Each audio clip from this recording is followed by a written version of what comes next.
Test 1, 2, 3. Shoot. Really good. 1, 2, 3. Exactly. Merde, putain. Can you start like this? Did you get that? I'm so confused. Also ich verstehe nur Bahnhof. You only understand train station? It's all Greek to me. Understanding Train Station. Living between cultures with Josh and Phelan. Welcome back, everyone, to another episode. This is Josh. This is Feli. Welcome back. If you're watching on YouTube, you can already tell that we have two guests here. It's Leti and Chloé. Thank you guys for being here today. Yes. We will get back to you in a second, because first of all, we usually just do like a little introduction for all of our listeners, for the regular listeners, our patrons. So yeah, how are you doing, Josh? How's Munich? I'm doing well. I can't kick this cough, so I apologize if you hear that every once in a while throughout this episode. But I feel like I've had so many things up my nose because I tested myself so many times just to make sure it wasn't COVID. But did you have the flu? Officially? Well, the thing was, you can't really go to the doctor if you have any of the symptoms of COVID. So I just talked to him over the phone. So then I was krankgeschrieben. So I had a doctor's note essentially for 2 days. And I had a fever and everything, so I wasn't doing too well. But the only thing that's really stuck from that is this stupid cough that won't go away. So it's been annoying. like 2 weeks of that, which is annoying. But other than that, things are going well. Did you have to be in like public places a lot where it's like really embarrassing to start coughing? Yeah, there were a few times that I've been in situations where I just try to go like. I hate that. Especially when you're like down on public transportation, or like the worst thing is though when you're listening to a speech or a talk, or like at university back in the day or something. Yes. It's like a lecture and you just start coughing and you can't stop. It's horrible. That's the worst. Or in the office, like I still have gone into the office because I wasn't like sick per se. I just have this little cough that won't go away. But then some of my coworkers freak out like, "Oh no, you need to go home if you have a cough." I'm like, okay. So it's just been more of an annoyance than anything now. Yeah, for sure. Enough about my cough. How are you doing, Feli? I'm doing well. I'm a little tired right now, but that's normal because whenever we record a little bit earlier in the day, it's just not the best time for me usually. Yeah. Ooh, I actually have big news. I didn't really think about when I should make this public, but I think I'm just going to share it because it's exciting. I'm buying a house. Oh, yes. That's something that I would never be able to do in Munich, like never in a long, long time. But here in Cincinnati, things are really cheap. And I'm buying a house and it's exciting. It's so exciting. That's crazy. And so that also means that I'm going to be moving, which of course that's going to be a little bit stressful, but it's also going to be exciting. So yeah, that's really cool. And the background will then obviously change for the podcast. I guess for your videos, probably not too much, but no, I think for my videos you won't really notice, but for the podcast, yes, you'll notice I'll be in a different room. But yeah, besides that, I hate to be that person to always talk about the weather, but I was going to go to a pumpkin patch tomorrow, which I feel like that's a very American thing. I miss that. We might have those in Germany, but I've never been to one in Germany. So it's basically just a field where like a local farm will put out a bunch of already harvested pumpkins. They will just spread them all over the place, and you can just come there with your family and just collect them basically. So it's kind of like a fun thing. You just walk around, you can pick the prettiest pumpkin. In a lot of cases, they also sell other stuff like apple cider and like other little goods that apple they sell. Fritters. Yeah, and it's like a fun little activity, like a very fall-themed activity. And I was going to go tomorrow. It's going to be 28 degrees Celsius tomorrow. And that just doesn't fit. That's about 80 degrees Fahrenheit. That just doesn't... I'm mad at the weather. Like, can the summer please be over? Because I'm ready for fall now. And Cincinnati weather is just not ready for fall. That's crazy. I mean, one thing I was going to mention about like the pumpkin patches too is like, I feel like it's very often that you show up and like there's an entrance area that's all fall themed, and then to get to the actual pumpkin patch, oftentimes you get to take a hay ride. So they have a tractor that will pull like a wagon with a whole bunch of hay in it, and those are the things that I miss about like. I think I was actually talking to maybe Leti about this. Like each season, I feel like has different activities that depending on where you are in the world, like you can do or you can't. So all of the things that I would do in Cincinnati in the fall time, I say all of them. A lot of them I can't do here. It's just not the same. So it's just a weird feeling. Halloween is going to be different too for you. Yeah, definitely. I mean, there is Halloween somewhat in Germany, but it's just not the same at all. Yeah, I mean, it kind of just came over from the US.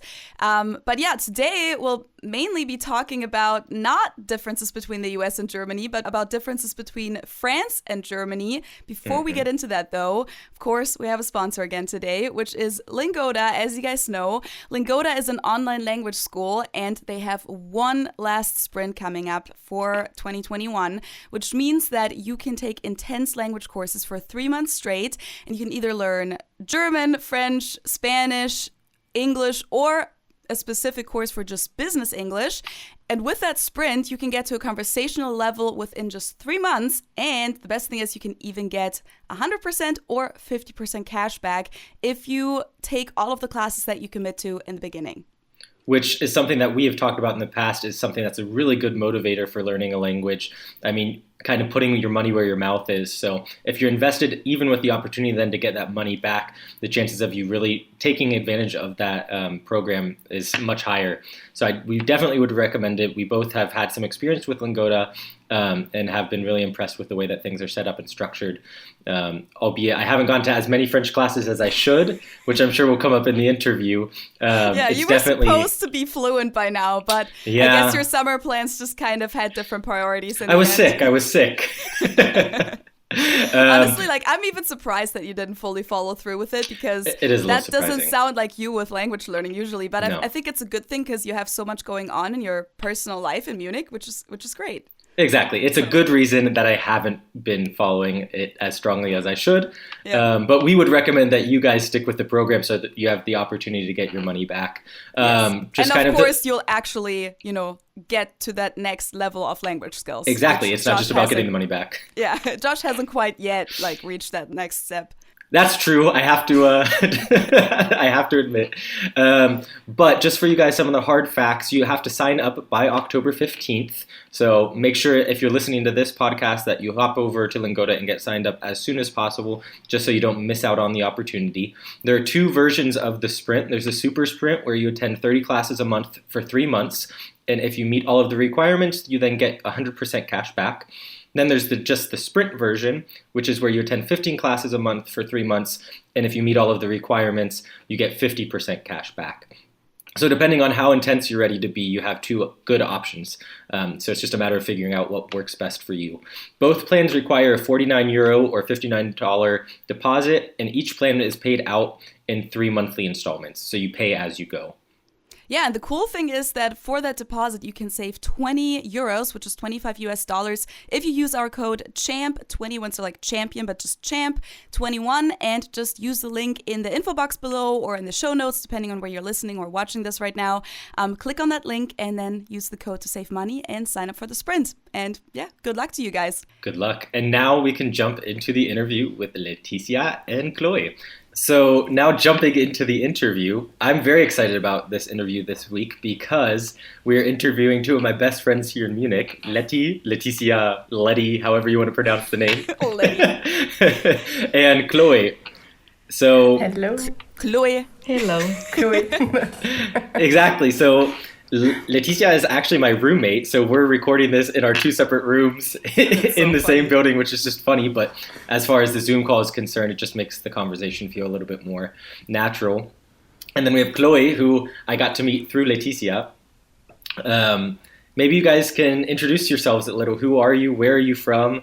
And just give us a little bit of background about yourself. Maybe Chloé, you can start. Yeah, sure. So I'm Chloé. So I'm here in Munich since 2 years now. I'm working for a food company in Munich, and I'm from France. And I moved to Munich because of work 2 years ago. And I'm still here. So it's obviously something that I enjoy and like being here. Where in France are you from? I'm from, so it's between Paris and Lille, so it's really in the middle of nowhere in the countryside. So you're not from a city then? No. I'm a country girl. You have horses. That's also a change then, I guess, with Munich. Oh, nice. Yes, definitely. Yeah, I live in my parents have a lot of animals, like we have a dog, a cat, horses, rabbits, hens, like really a lot of animals. So moving to very countryside, small city in the in the countryside, it's really changing from being in the city center. And I also moved in like within Munich, and I was a little bit outside of the city, and now I'm really into the city. So it's really changing for me. Cool. Yeah. Well, and also like for all the listeners, I have met Laetitia before, but I haven't met Chloé. So yes. That's why also I was asking. But yeah. Awesome. Thanks, Chloé. Maybe, Letty, you can say something about yourself. Yes. So hi, I'm very happy to be here. Yeah, thanks for being with us. No, I mean, Josh asked us multiple times, so now we had to say yes, you know. He talked you into it, I know. We were forced. So I'm Laetitia, I'm 27. My mom is Italian and my dad is French, but I always say that I'm more French than Italian, even if my mom is not really happy about this. And so I moved to Munich almost 1 year ago now. And so I met Chloé through our company. We work together. Ah. And at the beginning, I was supposed to stay only 1 year, but now I will stay permanently. So I'm very happy about this. Permanently, like as in forever? Yes. You have I was going to say, you have a unbefristeter Vertrag. Nice. Well, congratulations on that. So is it kind of like for Josh and I, we're like, well, we'll see. We'll stay as long as we want to, kind of? Yes, let's see. Yeah, let's see how life goes, I think. Yeah. And also Chloé now got an unbefristed job. Yes. Congratulations as well. Thank you. Cool. Well, before we go into like other questions, my first question is, and this is like a very, I guess, simple question. We've asked this all the Americans so far, and you usually get like the same answer from Americans. But for French people, what would you say was like the biggest culture shock living in Munich / just Germany in general as a French person? Or maybe there's several things, but I'm just curious what like the main thing is that stands out. The food? Yeah. I guess that was I'm not really Parisian, but I was living in Paris before. Mm-hmm. So I'm used to cities in general, and Munich is a very standard city, I would say. So yeah, we have the same codes. So what I really found different was, the relationship towards food. But maybe it's because we work in a food company, so we are more careful about these things and these topics. And yes, for me it was this. Like in what way? I'm assuming you kind of mean that French people care more about food. I know that you guys usually take long lunch breaks and very long dinners, yes. Which compared to Americans, it goes like Americans take no time for eating. Germans already take like a lot of time and importance into like eating. And then I think French people are like the champions when it comes to that. So is that kind of what you mean? Yes, I remember when I was working in France, we were taking 1 hour and a half to go lunch. We were going to the restaurant and then taking a coffee back to the office. So it was a very long lunch break. Yeah. And here, it's hard to tell also because here I'm working in home office since I started. So I don't really know how it is in the office. And I guess, Chloé, for this, you will know more. But yes, I feel like people are eating while working or just taking a half an hour lunch break. And most jobs I've worked at, I think it depends because most jobs I've worked at in Germany had a 1 hour lunch break. And yes, you would leave the office and like go, but not an hour and a half, but usually like an hour. But I do know that there's also jobs where it's only half an hour. So yeah. But I remember when I arrived in Germany, people told me, you will see in France, people pay for food. In Germany, people pay for cars. Oh. So that's the first thing I was told. Germans in general, like I would say personally, like compared to the US, I think the food quality in Germany is much, much better. But then I think like France again is like above that. But Germans like, I think, a better quality in food, but we don't like to pay money for it. So that's definitely true. We like to save money wherever we can. Exactly. But, yeah.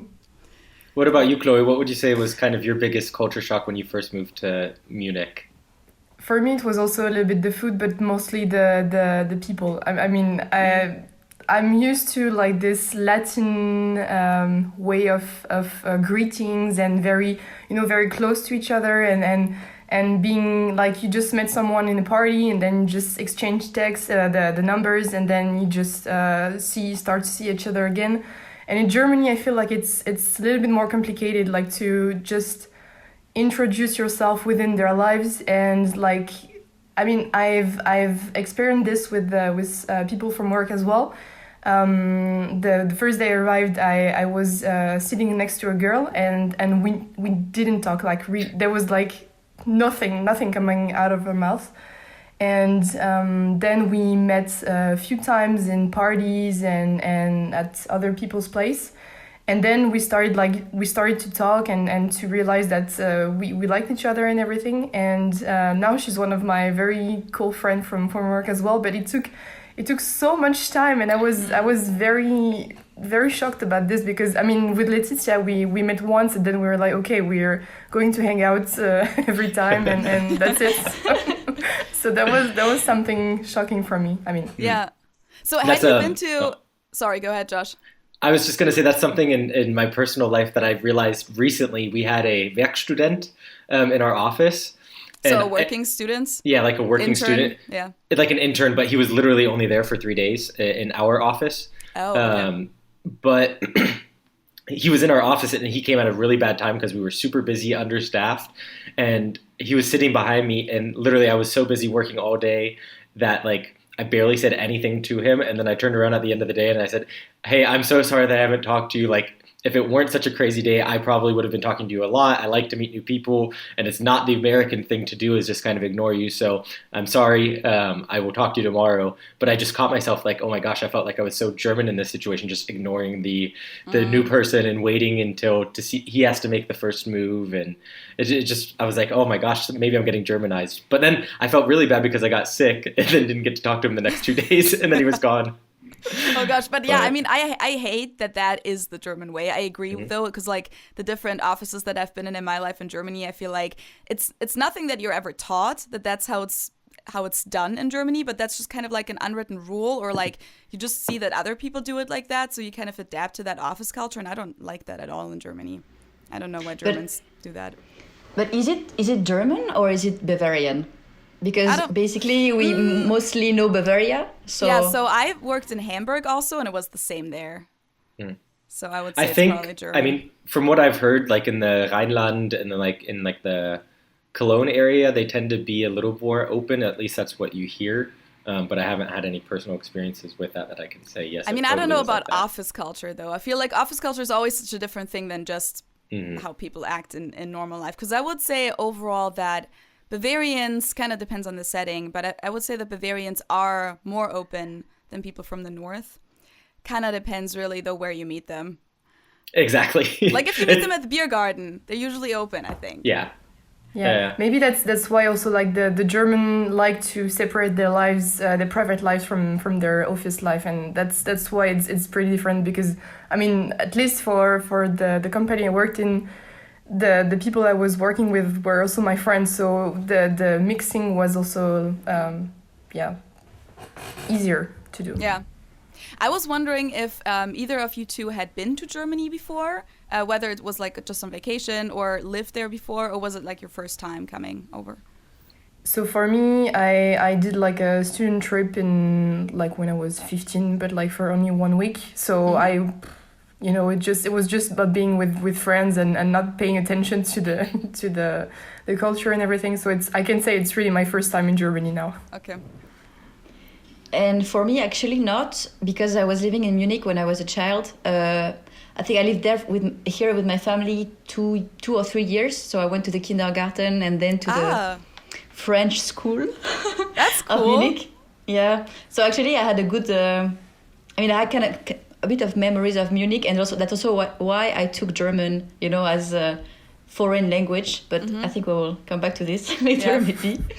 And so I was living here for a few years, and then I also came to see friends, and also I did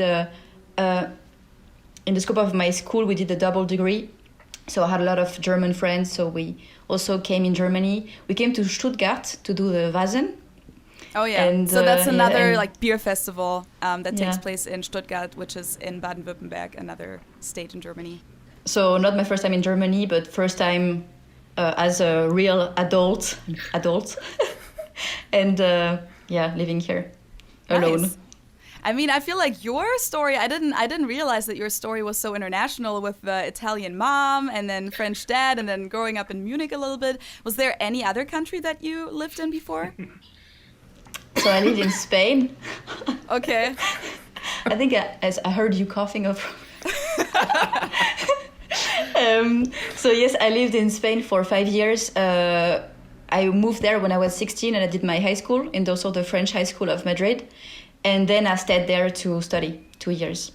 That's crazy. So how many languages do you speak? Oh, it's a difficult question to answer because I only speak really French. Okay. And the rest is trying. So you're not fluent in Italian from your mom? She's being humble. She speaks multiple languages very well. I mean, I used to speak Italian, and then when I moved to Madrid, I had to learn Spanish. So I learned Spanish and I forgot Italian, and now I'm mixing both. But basically, I can understand everything. It's just talking, which requires a lot of effort.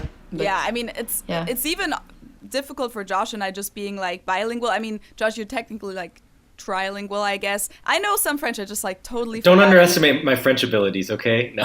Well, I guess like how do you call it? Quattrolingual then, but no, I mean you're like 100% fluent in Spanish is what I like meant to say with that, and like yeah, you're fluent in Spanish. Josh? Yes. I mean, it's not Spanish, it's Mexican, but yes. South American Spanish, Latin Spanish.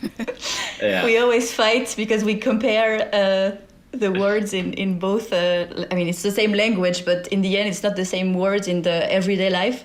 Yeah. And we always compare and fight. But no, I was going to say that even if it's just two languages in your head in the moment, it's so difficult to not forget the other language because it almost feels like it suppresses the other language. And so I can't even imagine what it would be like with like 4 languages or something. And I can also say I think it's also pretty confusing. English and German are obviously related, but they're different enough that it's pretty easy to keep a lot of the concepts separate. But when you speak Italian, French, and Spanish, the languages are very close. Like words exist in both languages, but have different meanings. Like I think of one example with the word caldo, which is like a soup or like a broth in Spanish, but it means hot in Italian. Mm-hmm. So like those type of things can easily be messed up, confused. There's the word. Yeah.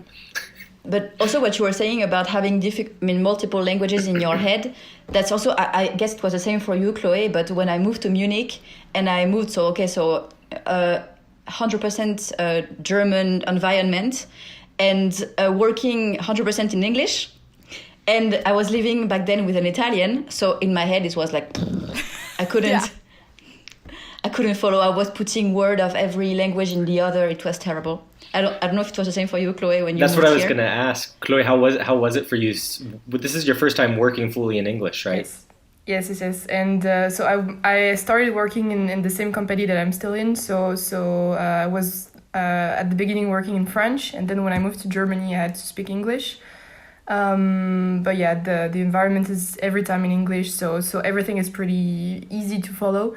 But when it comes to like talk to people outside, like helping people getting directions or getting the right S-Bahn or not, and you just like, okay, I know I need to speak in German, but there's only English word that will come out of my mouth. And I realize this when I'm very tired, and especially when I'm doing my German classes.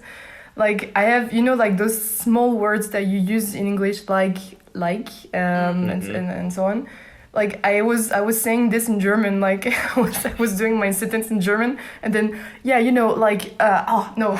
English fill words, yeah. Yes. That happens to me sometimes. It's so weird when that happens. It's super weird, and it seems like you're like, oh my god, I have so many languages in my head. I cannot separate everything. So, but yeah, I'm not trilingual or quadrilingual as Josh and Letty, but yeah, it's still two languages to handle. It's pretty tricky sometimes. I have to say though, Chloé, I mean your German it's been getting better and better too. You also had a meeting in German that you held a meeting in German, so that's I mean that is so impressive. So don't underestimate your German skills.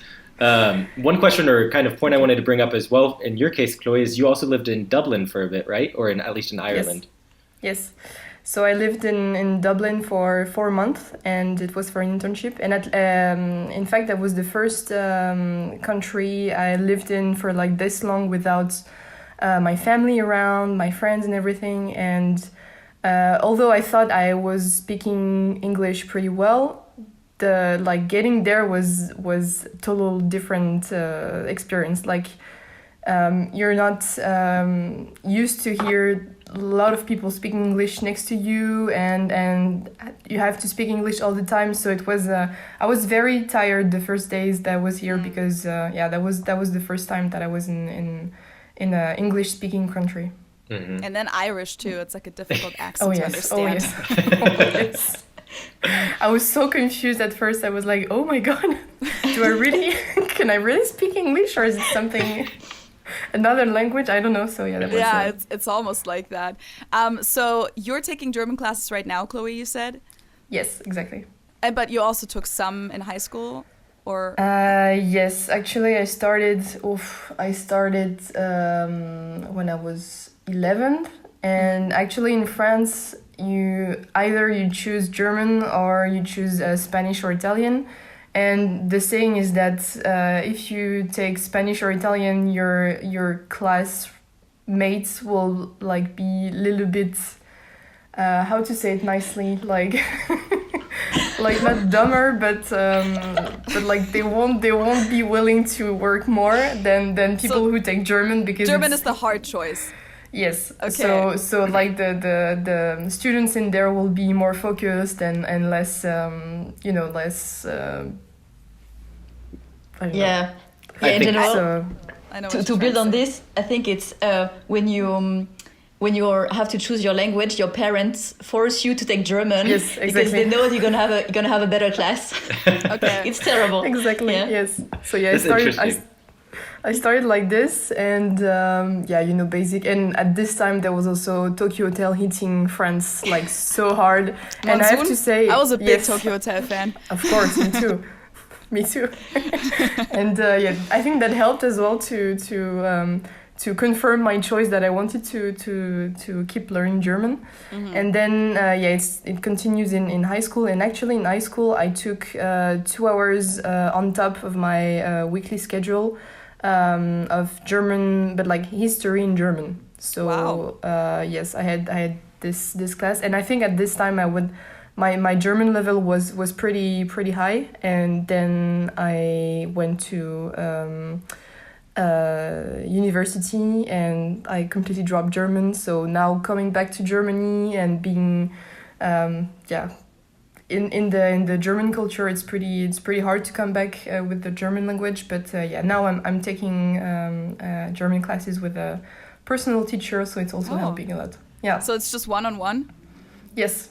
Okay. Yes. I bet that's really helpful, but also intense probably. That's super helpful, but I mean, at least for me, I need to force myself to speak German. Otherwise, I would just be like, yeah, ich verstehe, yeah, yeah. I love. I just have to mention this story because it happened literally yesterday. But I felt so bad for you, Chloe, because you do speak good German, and we were in a bar, and someone asks Chloe a question, and she just couldn't hear it. He was also Austrian, so obviously the accent is a little more difficult to understand. You don't hear it as often. And she goes, "Wie bitte?" And he's like, "What?" She says, "Wie bitte?" He said, "What?" And she says, "Wie bitte?" And then he looks at me like, I don't understand what she's saying. Wait, I'm confused. Why couldn't he understand? He didn't understand that she was saying "Wie bitte." Just because of the accent, or what? I don't know. I'm confused. I understood. We were confused too. Okay. I was very sad, but yeah. But yeah, I mean, loud atmospheres are always tricky when it comes to speaking a second language. I still sometimes struggle with, like, when people have, like, a Southern American accent here, for example, and it's, like, a loud setting with a lot of people talking. I sometimes don't understand what they're saying. And I've been here for 5 years, so... Yeah. So, Letty, you've had some exposure to the German language throughout your life, right? Oh, now you're trying to make me feel bad, but yes. So, I mean, as I was living in Munich, when I was a child, then I took, also German as a first language. So for me, it was really to be with better students, but just because it was more interesting for me than English at that time. And so I took you learned German German classes. before you learned English? Yes. That's interesting. Yes, because normally, I mean, at least in my school in France, it was either you take German and then you take English, like 2 years after, or you take English and then you take Spanish 2 years after. So I took German and then I studied German for 7 years. And I mean, same, I had quite a decent level at that time. I had, I think, my B1 from the Goethe Institute. but as Chloé said, then I moved to Spain, and in university you don't really speak, I mean, you don't practice German if you don't take it as a language. So I completely lost everything. And now I've been trying since 1 year that I'm here.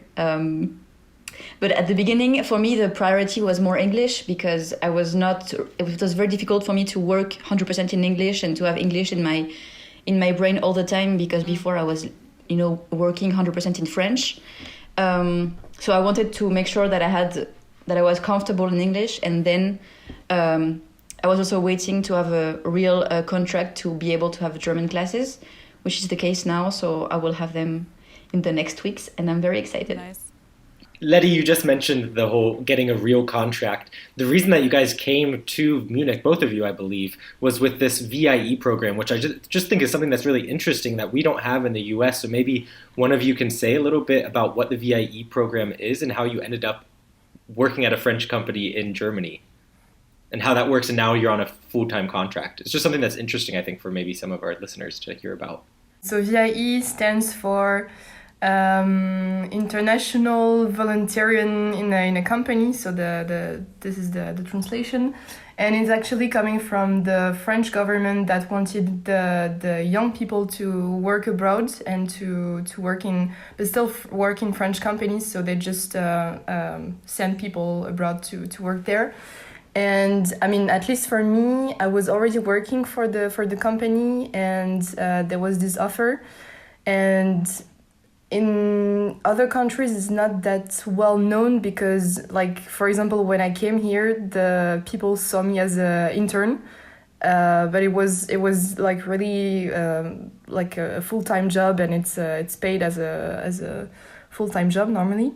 But yeah, so then they have a special contract with special parameters, like you cannot go back to France as much as you want to, otherwise you will get cut in your salary. Oh wow. Yeah, it's pretty tricky, and I mean, at least for me, I was still with this contract when the first wave of COVID came, so I could not go home at this time, and it was a bit hard for me. But yeah, then I think once you know that you want to stay in this company, I think this is a great opportunity to discover a new country, new cultures, and new people and everything. But once you know you want to stay in the company and do as Laetitia and me, I think it's better to switch to a regular local contract. So was this a French contract before then? Yes. Okay, got it. Yes. So how many times were you on that contract allowed to go home? So I think, I don't remember, but I think it was like not more than 40 days or something like this within a year. Okay. So you had to count, and if you came back more than 7 days in a row, they cut your salary at the lowest. So yeah, wow. that was not the best thing to experience when we're in this pandemic context, but yeah, they should have changed that during COVID. That's tough. I think it was mostly because of taxes. Then you were in France, so you had to kind of it was because of taxes and where you are. But it's true that they were very keeping track of where you were. So maybe even if I was going to Austria for a weekend, I had to ask for permission and tell them on the portal, because it's like you're really like a French abroad. So it's like when your friend, you still have contact with the embassy, for example, and they really want to know where you are, so they can also take care of you. You know, for example, if there is a earthquake or anything, they need to know where you are and if you are okay. Makes sense. So now I'm kind of piecing together the whole work situation because I think I just kind of messed up our order that we wanted to ask you guys these questions in. But so about your guys' job, because I feel like we've kind of talked about this a little bit and this a little bit. So it's a French company, but you work in Munich and you work in English. Yes, exactly. So why is the French company in English to begin with? And also, what are the people like at the company? Is it mostly French people or are there Germans? Or what's that like? I'm just curious. So yes, basically, so it's a French company. So it's a very big international group. So they basically have offices and business units in all the world. So yes, this is the office from Munich, and we are talking in English because basically we have a lot of internationals within the company. Actually, a lot of French people because it's a French company, but also Turkish, English, Spanish, Italians. So it's a very international environment, which is very nice. But there are also a lot of Germans. Yes, of course. Okay. But so even with the Germans at your company, you don't really practice your German with them? It's a little bit tricky because my experience is so people know that I can speak German and they would not spontaneously speak German to me, or it's just like dropping a text or something. And for me, it's I'm not feeling super comfortable because, for example, when I'm in a meeting and I know that everyone can speak German except me, like really fluently, I feel bad that they all switch to English so that I can understand everything. So I'm like, yes, we can continue in German, but then I'm not feeling super confident to answer in German, so I'm still answering in English. And sometimes I try to answer in German, but then I think it's either they don't want to be my teacher or they don't have time or whatever, but they switch back to English and they're like, yeah, no, we can continue in English if you want to. So it's a very German thing to do.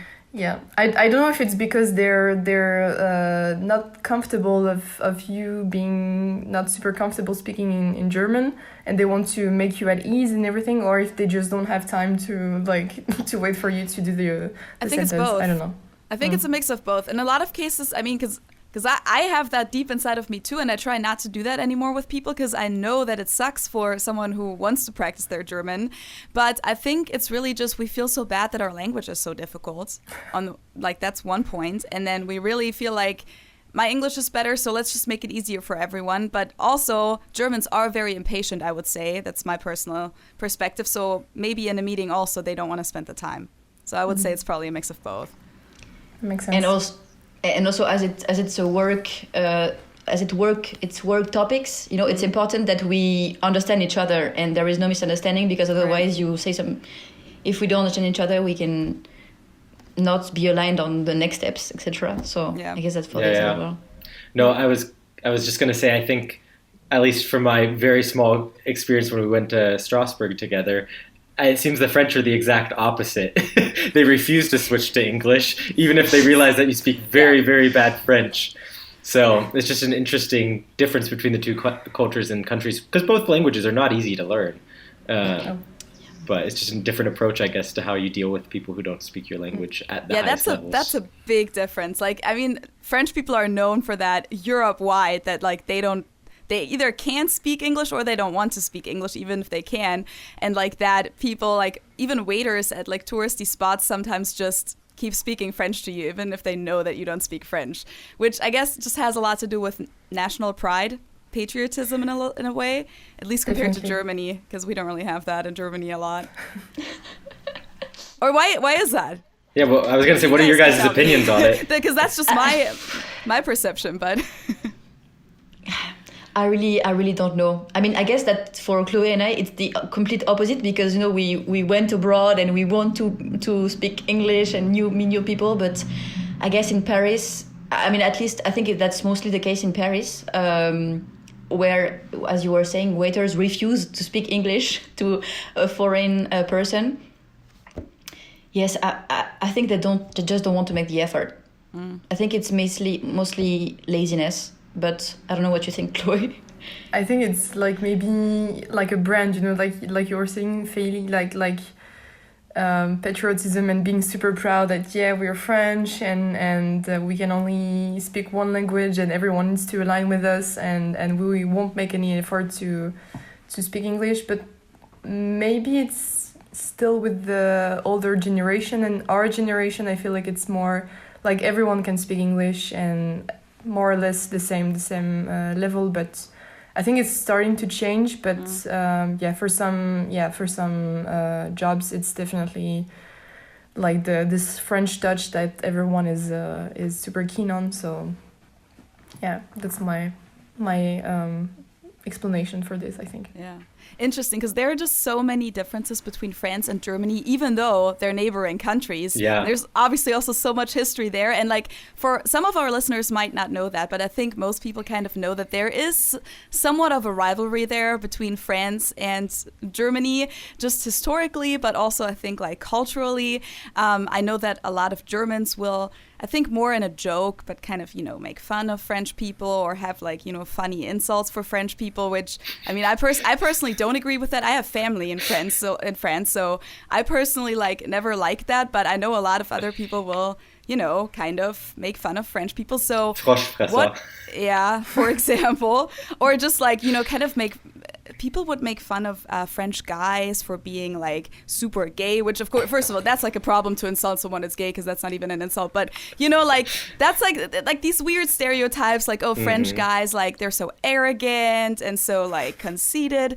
But the question that I want to ask is how do French people perceive Germans, or how would you say you experienced that growing up in France? That's a funny question because I mean every time I'm saying that I'm working in Germany, people are like, "Oh, you're eating sausages all day and drinking beer all day," and like really, Which is the like case. this, like the stereotypes of German people and and also that German people can dress that good and have the socks and the Birkenstock together and are super white in like at the beach and like you can really spot a German like this. Then we also call the German the boches, so like the dishwasher brand. Yeah. Like you're going to Les Boches and that's. I didn't know that. That's interesting. Wait, I missed that. I didn't understand that. You're going to. They call Germany Bush as in. Les Boches, yes. Like okay, as in Bosch. As in like. But wait, is it not related to the war? They were already calling the Bosch like during the war. Maybe. Okay, sorry. No, I didn't know it was linked to the dishwasher. No. It's the brand, but like of course it might have to do with the war, but for me it's the German brand, Okay. No, okay, I got it. Sorry. Yeah. Are you with us now, Laetitia? No, I was like, why a Bosch didn't exist at the time of the war, Wait, I think it did. It did. Because I did a video. Yeah, I did a video on like German brands, and I looked up their history. No surprise, most of the big German brands that still exist, like Siemens and Bosch and like a lot of other ones, were like involved with the Nazis. That's why they still exist. Otherwise, the companies wouldn't have made it through. So like a lot of these companies have very dark history. Yeah. Which, I was going to bring up one another point kind of related to the exchange or just France versus Germany. I don't remember if it was in a Patreon Q&A session or if it was just in the comments somewhere, but someone talked about a type of window in France being called a was ist das? Was ist das? Mm-hmm. I think I told you this one, no? Or I think I talked to you about it, Chloe, but what exactly is a was? Because was ist das for the non-German speakers literally just means what is that? And now the French use it for what exactly is it for? It's like a kind of window, like opens like a Velux. You have this in... A what? No, you didn't. This one. What is the word? How do you call it? Like it's a window that you can open. That slides? Like it's not a standing one, but it's like in the roof. Okay. You see? Dachfenster in German. Okay. Like a roof window. Roof window. Yes, maybe. Moonlight in English or? Yeah, moonlight or sunlight. Sunlight. Moonlight. Oh, that's cute. And yeah, apparently there were some German soldiers during the war in when they were in Paris, and they saw those kind of windows, and they were like, "Ah, was ist das? Was ist das?" And then they switched it to like it stick to French language. And now they call it also was ist das. Really? But how do you spell I did it? not know that. How do you spell it?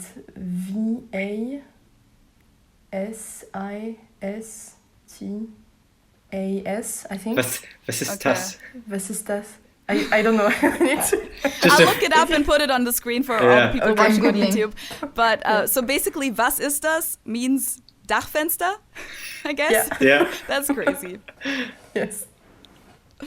I did not know that. That's really interesting. Wait. In Google, they say that was ist das is Kämpferfenster. Kämpferfenster. Maybe it's. Hold on. I'll look it up too. Because now I'm interested. Yeah. What is Kämpfer? Kämpfer would be Kämpfer like is like a fighter. I mean, maybe it has to come from like a war. From a war. Like you fight to open the window. Yeah, I would think like maybe it's just a specific war window, but because I see like examples on Google Images for windows that aren't in the roof, and they're called Kämpferfenster. So I don't know. This is probably a complicated topic. Yes. But if you guys say that you just use that term for the windows that are up in the roof, then I think you can just nowadays probably just translate it to Dachfenster in German. It looks like it from the pictures. It's just any type of window that opens somewhat, but not like completely.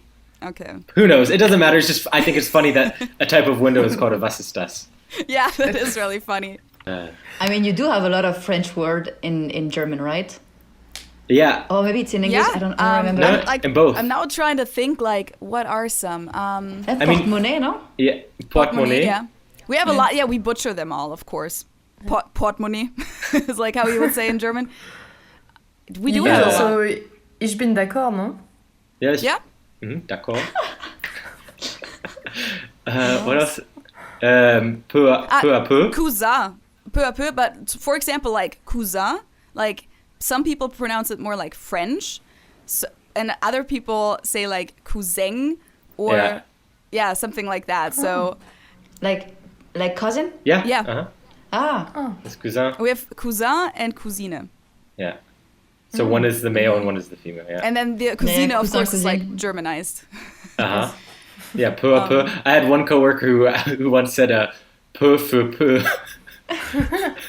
Interesting. I'm trying to think. I'm sure there's like food also. But I feel like there are words that sound French as well in German that aren't French, like friseur. Like you guys don't. Yes. I don't know where that came For from. it's something to make your hair curly. Yeah. Ah, okay. Ah, yes. So it's one of those false cognates or like false Yes. friends or whatever. Yeah. And I mean, just a lot of German words have French bases. Anything that ends in iren is normally it's taken from French. Let's see if French words. For example? Telefonieren? Telefonieren, konstruieren, is plackieren even a word? I don't even know. No. My brain is getting I confused just now. looked some up, guys. Abonnement, Yeah. atelier, chauffeur, I guess. Bredouille. Like we pronounce that one completely different though. How do you pronounce it? Bredouille. Like we pronounce the L. Ah, bredouille. Yes. Yeah. Okay. I love it. Those were just Portemonnaie some is that- killing me. Yeah. Yeah. So, but people don't use it that much, do they? No, I mean, Josh, you use it. Okay. sometimes I do. I tend to say Geldbeutel, but Yeah, sometimes that's what I'll say I always portemonnaie. say. That's why I was like, people usually just have another simpler word for Yeah. it, but Because no one can spell portemonnaie. I mean, I think Or maybe they they- actually changed the spelling of it to make it easier for Germans to spell it properly. Or maybe people use this word with us because they know we are French Exactly. and then it's too. that's Hey, yes, we're impossible. French. Yeah. Okay, so I have another question for you guys. What would you say are the things that you miss the most about France when you're in Germany? if anything? You want to go ahead, Chloé? I don't have any example for now, so go. You don't miss anything? I sure do, but what about like, fromage and? Yes, of course, but it's too cliche. It's too cliche to go with food. Like, yes, I miss baguette. baguette. My cheese. Why? Yeah, I mean, wine is. You find good wine as well here, so. Yeah, I was curious because I'm not a wine drinker, so I don't know what the quality difference is like. No, it's fine. I would say. Okay. There's some nice go us, wine go bars. Germans. No, it's fine. What I would say in terms of food would be more pâtisserie, like pain au chocolat, croissant, like the real ones. Yeah. I mean, you have some very good as well here, but you know, it's not the same. Yeah, we probably just focus more on our German like pastries. So I don't know, like Nussschnecke or Käsetasche, or I don't know what like the typical German ones are, and we probably just don't do the croissants as well. Which, of course, croissant is also a French word that we use. This is true. Yes. I love that. Maybe from. Go ahead. No, go ahead. No, I just was going to say that a choco croissant is a pain au chocolat. Oh yeah. Yeah. Oh, Jesus. That's abomination, but. What were you going to say though, Chloé? No, I would say that it's not something like a material thing that I miss, but it's more like the like how spontaneous we could be in France compared to Germany. I mean, at least I'm speaking for Bavaria and Munich, but like here I feel like if you want to do something, you need to book something, like you need to say how much people you will be, and in France, like you just like, oh, let's do this or let's do this, and it's much more spontaneous and easy to do. So I would say that I miss this kind of spontaneity. How you say? Spontaneity. Spontaneity. Yeah. That's a tricky word. I agree with you 100%. This is funny because French people and Americans are very similar with that. I feel like most also South European cultures, like Spanish, Italians, they're all like more spontaneous, whereas Germans, and I think also just a few of the other cultures up north, like Scandinavian people, are just a little bit more like they want to plan things.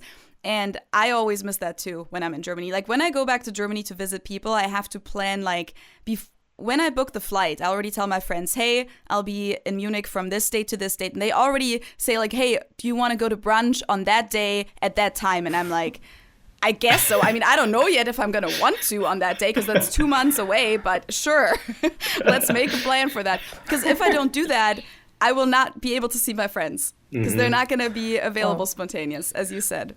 One thing I was just kind of wondering, because I've spent obviously most of my time now in Germany during the pandemic or with COVID restrictions and whatnot. Do you think part of that has to do with the fact that there's COVID, as far as having, like, for example, when we went bowling, we had to say exactly how many people, or like going to the movies is even more difficult because you have to reserve your seats. I don't know if that's how it is in France as well, but how you know exactly, I don't know. I just am wondering how the pandemic may have also influenced and even constrained the rigidness of the German structure even further. I think yes, maybe a little bit, but to be honest, when I came to Germany, there was no pandemic at this time, and we were still struggling to have a place in bars or in restaurants or whatever. So I learned the hard way that we needed to book things since before COVID. So, and maybe the pandemic has. Negative impact on German non-spontaneity. Yeah, probably. Yeah, but I agree with you. I don't like that about the German culture at all. To build on what Chloé said, the ability of eating late in the restaurant, I miss, because here, we had to adapt to the German schedule and, having dinner at 6. It was a bit tough at the beginning, so comparing to Spain where they were having dinner at 11. Yeah.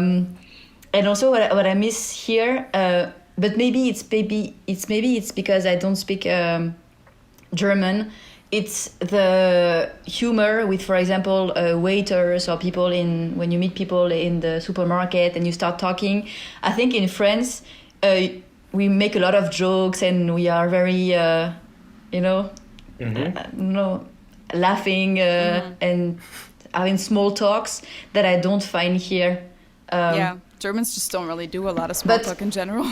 But maybe if I was speaking German, it will help. Maybe help a little, but not much. Germans don't really talk to strangers at the supermarket. It's just not something that we're really into. I mean, like, I'm not the typical example. Like, I wish we did, but no. If you approach someone at the supermarket, they're probably gonna be like, "What do you want from me? Like, leave me alone. I just want to have my peace and quiet and get my groceries and not talk to anyone." That's kind of the mentality. So I would definitely say that France and the U.S. are more similar in that regard as far as just banter and just talking with strangers and cracking jokes and striking up conversations. I think in France you also have a lot of rude persons that you maybe don't have in the US, or maybe they hide it, but I think that's true. France, I think French people are more honest than Americans at least, or direct. Mm-hmm. They'll be rude to your face, not behind your back, like the Americans. No, but like the small talk thing, it just makes me think of a story. So as I said, I have family in France. Not like I don't come from there, but my aunt moved to France when she was 18 years old, and like she had her kids there and the kids had kids, so like there's a whole family there now.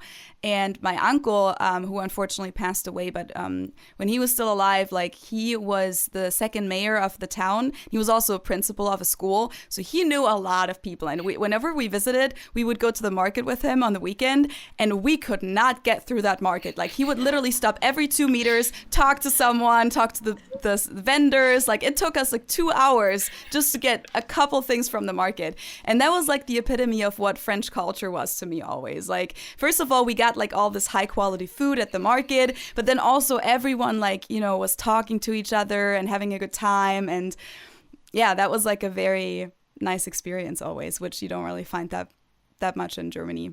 And it makes me think of when we went to Strasbourg, our friend was like, "Oh my God, French people are so free."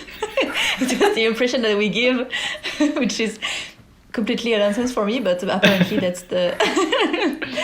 It reminds me of another story also when we were in Strasbourg. We were just walking through the downtown area that was really, really pretty and nice. And there was a painter and he just was sitting there like making his little creation. And then we were just looking briefly and he was like, "Oh, should I explain the process to you?" And like he went really into detail, like was really excited to show us his stuff, which I think you could get that in Germany too, especially with an artist, but just the general mentality. Was he trying to sell something to you?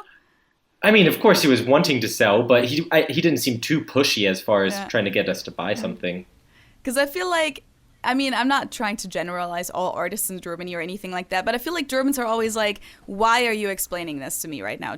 Are you trying to sell this to me?" Or like, I don't feel like you find a lot of people who just want to talk just for the sake of talking to people and being friendly.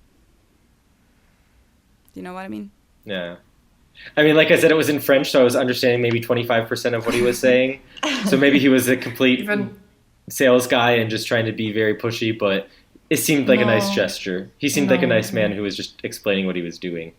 But yeah with the hopes that we bought something. But we didn't.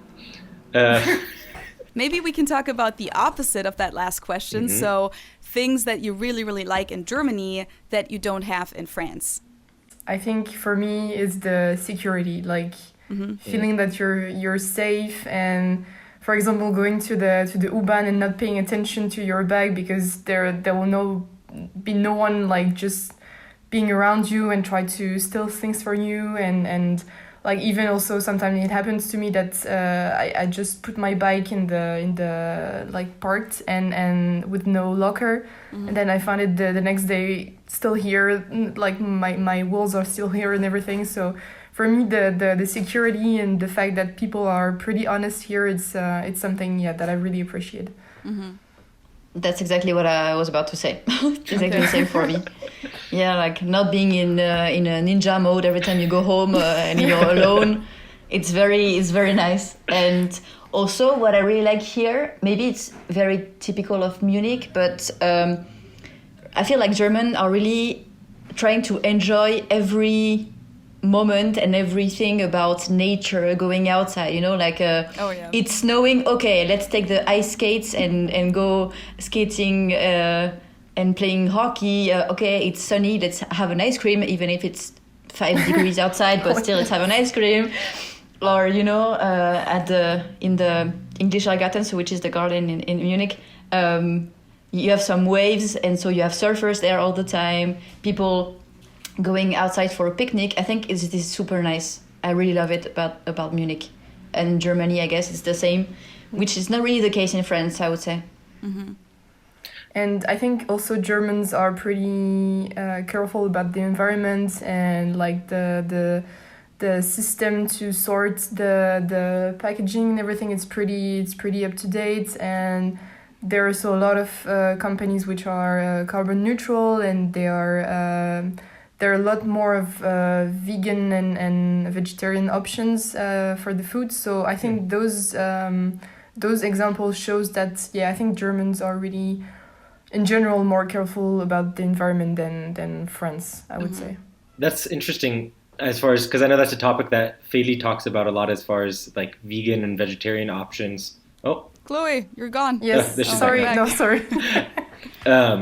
kind of an interesting topic as well, especially because Feli mentions it pretty often as far as not having many vegetarian and vegan options in the US as you would have here in Munich. That's something that you think is more present here in Germany than it is in France?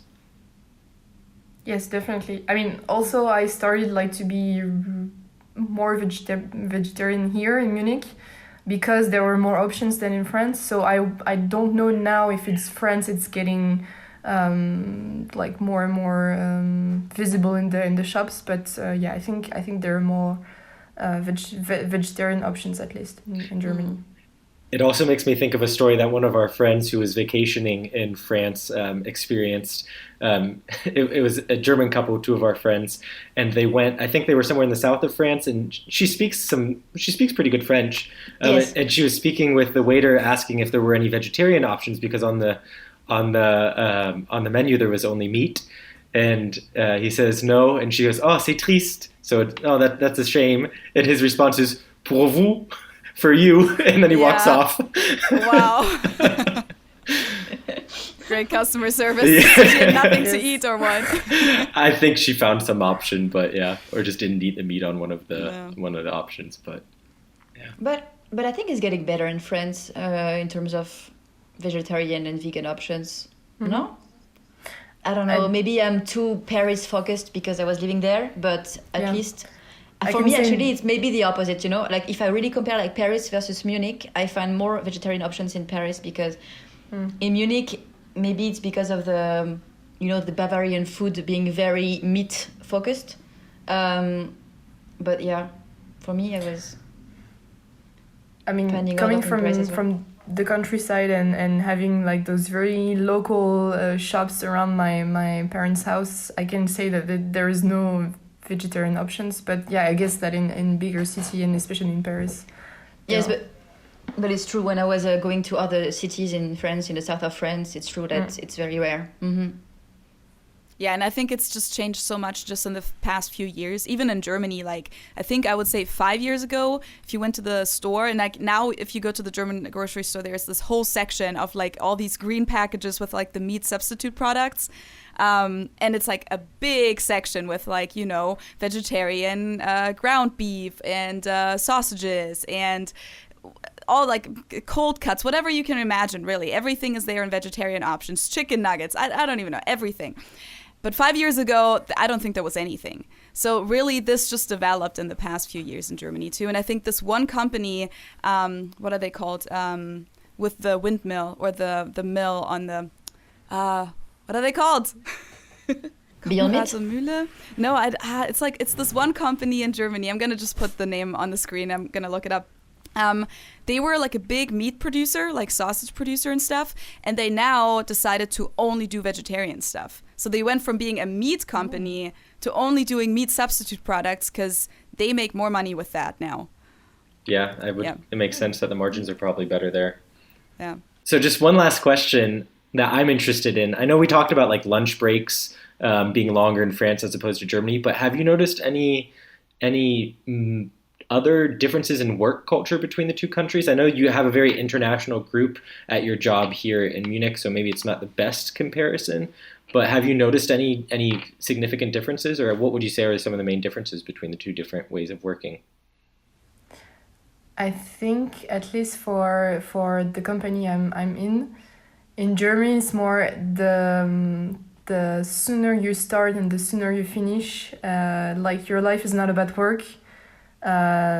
This is this kind of thinking. And in France, it's like, oh, you finish before 6.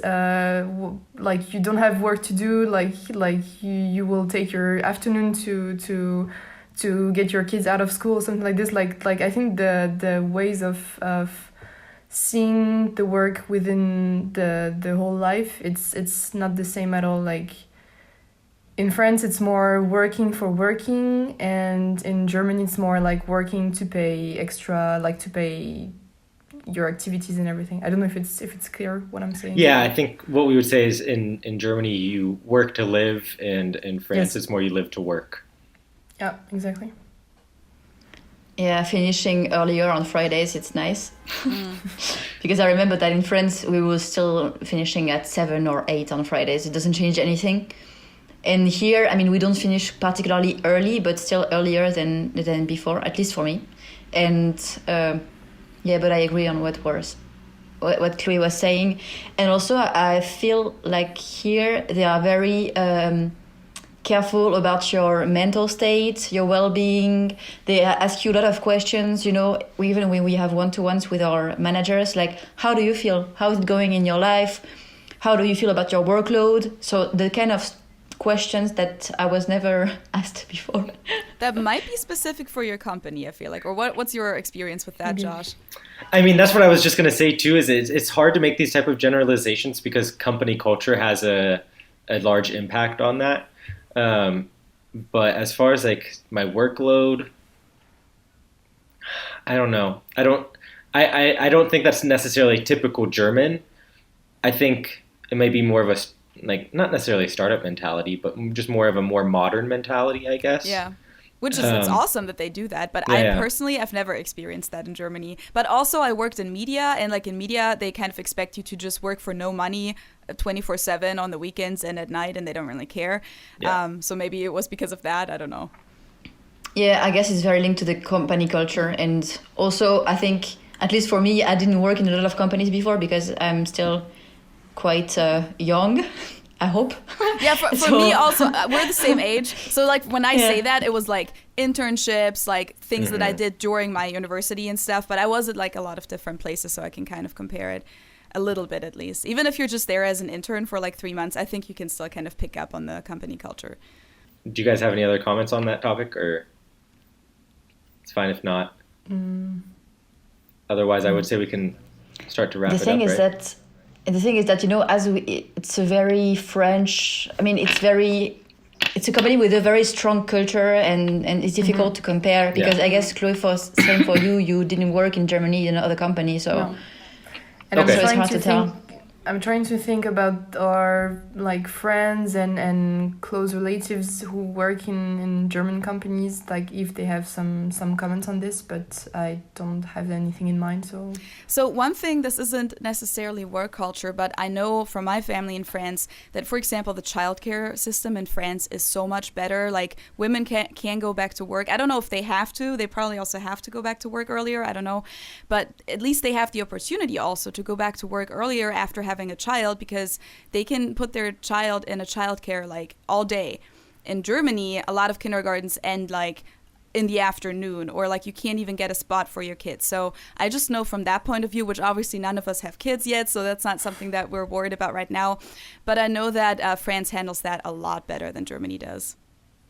Yeah, and I think also it comes with the laws, because in France for a woman it's 3 months of maternity leave, and in Germany it's like 1 year. So I feel like in France this is easier, like to balance your mom life and your career life, and you don't have to make a choice. But in Germany, I feel like it's either you like stop 4 years to raise your children and you stop your career, or you do like a really big career and then you think about kids afterwards. but I don't see any woman in my life who can have this balance, at least in Germany. Yeah, I agree, and I think Germany really needs to work on that. Mm-hmm. I mean, it's nice also to be able to stop for 1 year and to get to be with your child and to raise it properly, but yeah. Yeah, but then once you want to go back to work, you can't rely on the system to just take care of your child, unfortunately. True. So that's a tricky situation sometimes. Mm-hmm. But anyways, I think we're like kind of done with all of our questions. Do you guys have anything else that you would like to share just about your life in Germany? Any funny stories, experiences, topics? Oh, there have to be some funny stories you guys have. I mean, yesterday night was funny, but we were in an Irish pub, and we were basically almost the only one dancing, and it was very embarrassing, but we had a lot of fun.